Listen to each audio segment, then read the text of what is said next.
శ్రీ దుర్గాదేవి కాళీమాత ఆశీస్సులతో జ్యోతిష్యం చెప్పబడును. స్త్రీ పురుషులకు ఎటువంటి సమస్యలకైనా 100% ఫోన్ ద్వారానే జ్యోతిష్యం చెప్పబడును. ప్రేమ సమస్యలు, పిల్లలు పెద్దల మాట వినకపోవడం, సంతానం, విడాకులు, పెళ్లి సమస్యలు, భార్యాభర్తల సమస్యలు, మీ జీవితంలో ప్రతి ఒక్క సమస్యకి గురువుగారి దగ్గర పరిష్కారం కలదు. ఈ గురువుగారి ద్వారా ఎంతో మంది లబ్ధి పొంది ఉన్నారు. Guruji phone number 7075910313. ఓం సాయిరామ్. సమర్థ సద్గురు సాయినాథ్ మహారాజ్ కి జై. సాయిబాబా భక్తులందరూ కూడా నమస్కారం అండి. సాయినాథుని ఆశీస్సులతో అందరూ కూడా సుఖంగా, సంతోషంగా, అష్టైశ్వర్య, ఆరోగ్య, అభివృద్ధితో ఉండాలని మనస్ఫూర్తిగా కోరుకుంటూ ఈరోజు ఈ వీడియోని మొదలు పెడుతున్నాను. ఈరోజు వీడియో ఏంటంటే, బిడ్డ, నీ వెనక నుంచి ప్రమాదం ముంచుకొస్తుంది బిడ్డ. నా మీద నమ్మకం నిజమైతే నేను చెప్పింది ఒక్క నిమిషం విను అని మన బాబాగారు అయితే ఈరోజు మనకి చాలా అద్భుతమైనటువంటి సందేశంతో అయితే మన ముందుకు వచ్చారండి. మరి మన బాబాగారు ఈరోజు మనకి ఎలాంటి సందేశం అందించాలి అనుకుంటున్నారో ఆయన మాటల ద్వారానే విందాము. ఆయన మాటలు వినే ముందుగా ఈ వీడియో కనుక నచ్చినట్లయితే లైక్ చేసి షేర్ చేయండి. మరిన్ని వీడియోస్ కోసం మన ఛానల్ని సబ్స్క్రైబ్ చేసుకుని మాకు కొంచెం సపోర్ట్ చేయండి. మరి మన బాబాగారి సందేశం ఏంటంటే, బిడ్డ, నీకు వచ్చినటువంటి ధనాన్ని జాగ్రత్తగా ఉపయోగించుకోవాలి. మనిషికి నోటి మాట వల్లే చాలా ప్రమాదం ఉంటుంది కదా. బంధాలు దగ్గరయ్యేవి కూడా, దూరం అయ్యేవి కూడా నీ చేతుల్లో ఉన్నటువంటి డబ్బు వల్లే వస్తుంది తల్లి. ఆ డబ్బుని జాగ్రత్తగా అవసరాలకి వాడుకొని పొదుపు చేసుకోవాలి.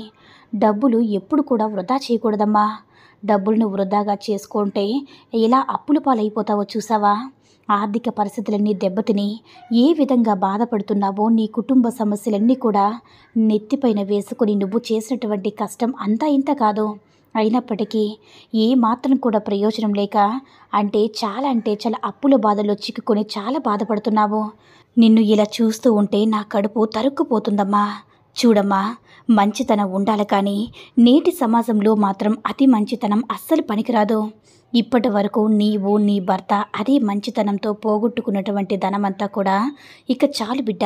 ఇక మీదైనా సరే ఎవరు ఎలాంటి వారు, ఎవరు మంచివారు, ఎవరు మీకోసం నిజంగా మీరు అప్పుల బాధలో ఇప్పుడు ఎంత ఇబ్బంది పడుతూ ఉన్నా కూడా, మిమ్మల్ని కూడా అవసరం కోసం ఎదురు చూస్తూ ఉన్నా కూడా మీ నుండి సహాయం పొందిన వారు కూడా ఇప్పుడు మొహం చాటేస్తున్నారు.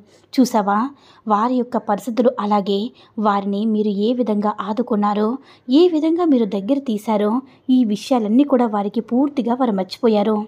కేవలం ఈ రోజుల్లో ధనానికి మాత్రమే విలువనిస్తున్నారు బిడ్డ. కాబట్టి ఆప్యాయతలు, అనుబంధాలు వీటన్నిటిని కూడా మర్చిపోతున్నారు. ఒక మనిషి కేవలం అవసరం ఉంటే తప్ప మరో మనిషికి దగ్గర వెళ్ళడం లేదు. వారిని ప్రేమతో పలకరించడం లేదు. కేవలం కపటంతో మాత్రమే ఏదైనా కానీ తెలుసుకోవాలమ్మా. అలాగే వారు ఏ విధంగా సంతోషంగా, ఆనందంగా ఉంటున్నారో, అలాగే దేనిని పొంది సంతోషంగా, ఆనందంగా జీవిస్తున్నారో ఆ పనిని మనం చెయ్యాలి అనేటటువంటి ఉద్దేశంతో అన్నీ తెలుసుకుని తర్వాత వారిని ఏ మాత్రం పట్టించుకోకుండా, కనీసం వారికి ఏది ఇబ్బంది వస్తే చూసేటటువంటి రోజులు కూడా కాదు. కాబట్టి ఇవన్నీ కూడా ఉన్నన్ని రోజులు మీ దగ్గర ఉన్నటువంటి సొమ్ముతో నిజంగా ఎవరైనా సరే మీకోసం సహాయం కోసం ఎదురు చూస్తూ మీ దగ్గరికి వచ్చారంటే వారిని మాత్రమే ఆదుకోండి. అది మీకు అన్ని విధాలా కూడా తెలుసుకుని తప్పకుండా వారిని ఆదుకోవడం అనేది మంచి పని. నేను కాదని అనడం లేదు బిడ్డ. కానీ ఈ రోజుల్లో మీ చుట్టూ చేరేవారు మాత్రం కాస్త జాగ్రత్తగా లేకపోతే, జాగ్రత్తగా ఉండేటటువంటి రోజులు వారు ఎలాంటి వారో, మన దగ్గరికి ఎందుకు వచ్చారో ఇవన్నీ కూడా దృష్టిలో పెట్టుకొని మీరు కూడా జాగ్రత్తగా వహించాలి. అయితే ఏడిస్తే నీ మీద నీకున్నటువంటి నమ్మకాన్ని నువ్వు కోల్పోతావు. ఆలోచిస్తే సమయాన్ని వృధా చేసుకుంటావు. నీ జీవితంలో కన్నిటికి చోటిస్తే అందరి దృష్టిలో చులకనగా మారిపోతావు బిడ్డ. అన్నిటినీ విడిచిపెట్టి ముందుకు వెళితేనే అసలైనటువంటి జీవితం ఏమిటో నువ్వు చూడగలుగుతావు. కాబట్టి గుర్తుపెట్టుకో, ఇప్పుడు నువ్వు ఏడ్చేసాం అంటే నువ్వు నీ భర్త, నీ బిడ్డల కోసం, నీ కుటుంబం కోసం ఎంత పాటుపడుతున్నారో, వారికి మంచి జీవితాన్ని అందివ్వాలని చెప్పి మీరు అన్ని విధాలుగా ఏ విధంగా అయితే నీకు వచ్చినటువంటి పనులన్నీ కూడా చాలా జాగ్రత్తగా చేస్తున్నప్పటికీ కూడా ఏ మాత్రం కూడా ప్రయోజనం లేక, అందులో లాభాలు గడించక మీరు చాలా ఇబ్బందులు పడుతున్నారు. ఇప్పుడైనా కానీ ఒంటరిగా నడుస్తున్నావని చెప్పి నీకు కానీ, నీ కుటుంబ సభ్యులు కానీ నన్ను ఏ విధంగా నన్ను అర్థించారో నిన్ను మర్చిపోను బిడ్డ. కాబట్టి ఇప్పుడైనా సరే మీరు ఒంటరిగా ఉన్నానని చెప్పి మీకు అనిపిస్తే ఒక్కసారిగా నా బాబా ఉన్నారు, నన్ను అన్నిసార్లు నా బాబా ఆదుకోలేదని, లేదంటే ఒక్కసారి తిరిగి ఆలోచించి చూడు బిడ్డ. నువ్వు పడిపోతే పట్టుకోవడానికి, నువ్వు పొరపాటు పడితే సరైనటువంటి దారిని చూపించడానికి నేను ఎప్పుడు కూడా నీ వెంటే ఉన్నానని మర్చిపోవద్దు. నేను నిన్ను ఎప్పుడు కూడా ఒంటరిగా విడిచిపెట్టింది లేదు. కాకపోతే కొన్ని కష్టాల వల్ల, కొన్ని కర్మఫలాల వల్ల నీకు కాస్త కష్టాల ఊబిలో చిక్కుకున్న మాట వాస్తవం బిడ్డ. అయితే నువ్వు తెలివి ఉన్నటువంటి ఒక జీవి మాత్రమే. చావు పుట్టుకుల మధ్య నడమంత్రపు సిరి ఎంత ఉన్నా కానీ నీ కడుపుకు కావాల్సింది పిడికుడు మెతుకులే బిడ్డ. నీ శరీరానికి కావాల్సింది మనశ్శాంతి.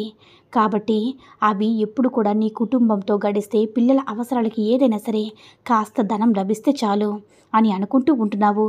ఇప్పుడైనా తెలిసిందా? డబ్బు ఉన్నప్పుడే జాగ్రత్తగా దాన్ని ఏ విధంగా ఖర్చు పెట్టి అవసరమైనంత మాత్రమే ఖర్చు చేసుకుని మిగతాదంతా కూడా జాగ్రత్తగా ఉంచుకోవాలని ఒప్పుకుంటావా? ధనం శాశ్వతం కాదని నీకు ఎప్పుడు చెప్పాను. కానీ నిత్య అవసరాల నుంచి ప్రతి పని డబ్బు లేనిది జరగదు కదా. నిన్ను మనశ్శాంతిగా బ్రతికే వారికి ఏది ఇవ్వాలో, ఎప్పుడు ఇవ్వాలో, ఎలా ఇవ్వాలో నాకు బాగా తెలుసు బిడ్డ.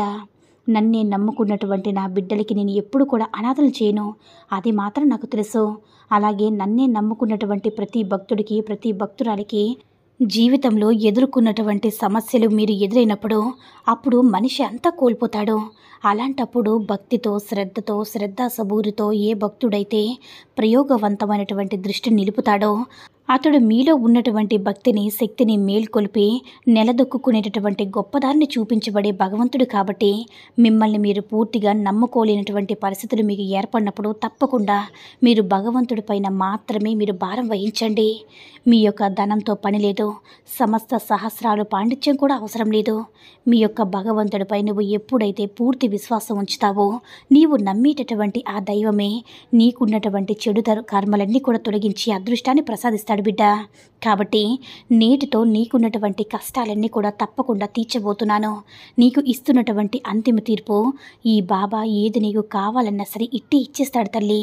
నీ బాబా ఎప్పుడు కూడా సాయి బిడ్డల్లా ఉండాలి. కాబట్టి నీకున్నటువంటి సమస్యలన్నీ కూడా నేను తొలగిస్తాను బిడ్డ.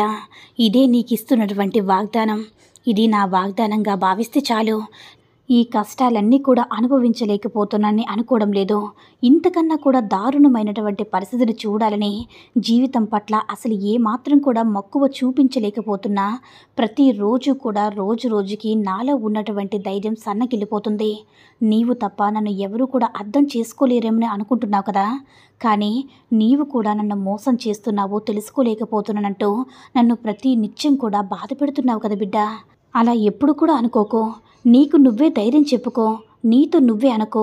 అలాగే కేవలం నేను ముందుకు మాత్రమే నడిపించిన తర్వాత విశ్వాసంతో, నమ్మకంతో నువ్వు ఏవి కోరుకున్నా కానీ నేను నీకు ఇచ్చాను, నీకు చేరవేశాను. అందులో ఎటువంటి సందేహం లేదు. కానీ కోల్పోయింది మాత్రం ఇప్పుడు మాత్రం నువ్వు తెలుసుకున్నావు కదా. ఇకనైనా సరే జాగ్రత్తగా వహించు. ఇకనైనా సరే ప్రతి ఒక్కరికి కూడా నమ్మకుండా నీకు వచ్చేటటువంటి నీకు వచ్చేటటువంటి ధనంతో నువ్వు కొన్ని కుటుంబానికి అవసరమైనటువంటి డబ్బులు ఖర్చుకి ఉంచుకున్న తర్వాత, ఆ భగవంతుడికి సమకూర్చిన తర్వాత నిజమైన పేదవాడి ఈ లోకంలో చాలామంది ఉన్నారు. వాళ్ళకి కావాల్సినవి అందించి నువ్వు నీ జీవితాన్ని సంతోషంగా, ఆనందంగా ఎప్పుడు కూడా గడుపుతావని నీ సాయి నీ నుంచి కోరుకుంటున్నాడు బిడ్డ. ఎప్పుడు కూడా ప్రశాంతమైనటువంటి జీవితంతో నువ్వు, నీ కుటుంబం సంతోషంగా గడపాలని నేను మనస్ఫూర్తిగా కోరుకుంటున్నాను అని మన బాబాగారు అయితే ఈరోజు మనకి చాలా అద్భుతమైనటువంటి సందేశాన్ని అయితే అందించారండి. సాయి మహిమల ద్వారా వచ్చిన ఈ సందేశం మీ అందరికీ కూడా నచ్చిందని అనుకుంటున్నాను.